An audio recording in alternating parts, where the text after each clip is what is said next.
আসসালামু আলাইকুম। এই পুকুরটা অনেকদিন ধরেই অব্যবহৃত অবস্থায় পড়েছিল। চারপাশে ছিল শুধু কচুরিপানা আর ময়লার স্তূপ। কেউ আর এই জায়গার দিকে তাকাতো না।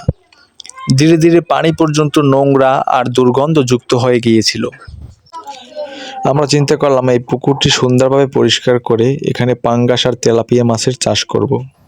পরিষ্কার করার জন্য প্রথমে আমরা একটা নেট নিয়ে নিলাম, তারপরে নেটের মাধ্যমে ময়লাগুলো টেনে এক সাইডে নিয়ে নিচ্ছিলাম প্রথমে। ময়লা আটকানোর পর এটার ওজন অনেক হয়ে গিয়েছিল, আমাদের তিনজনেও টানতে কষ্ট হচ্ছিল। পুকুরটি পরিপূর্ণ পরিষ্কার করতে আমাদের এই রকমের নেট 10 থেকে 12 বার টেনে টেনে সাইডে নিয়ে তারপর এরকমের কচুরিগুলা উপরে উঠাতে হয়েছিল।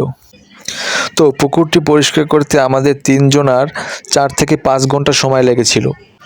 এরপর আমরা পুকুরটিতে মোটর বসিয়ে সেচ দিয়ে পরিপূর্ণ পানি সরিয়ে ফেলব এবং পুকুরে যদি কোনো মাছ থাকে সেগুলোও ধরে নিব। আলহামদুলিল্লাহ, পুকুরে ভালো পরিমাণে মাছ পাওয়া গেছে। তো সম্পূর্ণ কাজ শেষ করার পরে এই হলো পুকুরের অবস্থা। এখন মাছ ছাড়ার পালা। এই পুকুরে আমরা সর্বমোট 1 মণ মাছ ছাড়বো, পাঙ্গাস 20 কেজি এবং তেলাপিয়া 20 কেজি। সকাল সকাল ব্যাপারী মাছ নিয়ে এলো। মাছগুলো খুব তরতাজা এবং খুব ভালো সাইজের মাছ। উনি মাছগুলো বালতিতে মেপে মেপে পুকুরে ছাড়ছিল। মাছগুলো মাশাআল্লাহ খুব ভালোই দেখতে এবং আমাদের প্রায় 10টা মাছে 1 কেজি হয়েছিল। আমাদের পুকুরে আবার জোয়ার ভাটা পানি ঢোকার লাইন আছে, তো এই জন্য আমাদের বাড়তি ঝামেলা পোহাতে হবে না। বারবার পানি চেঞ্জ করার যে বিষয়টা, এটা করতে হবে না।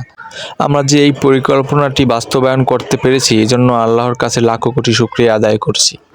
এভাবে পরিশ্রমের মাধ্যমে আমরা মৃত পুকুরকে জীবন্ত করে তুললাম।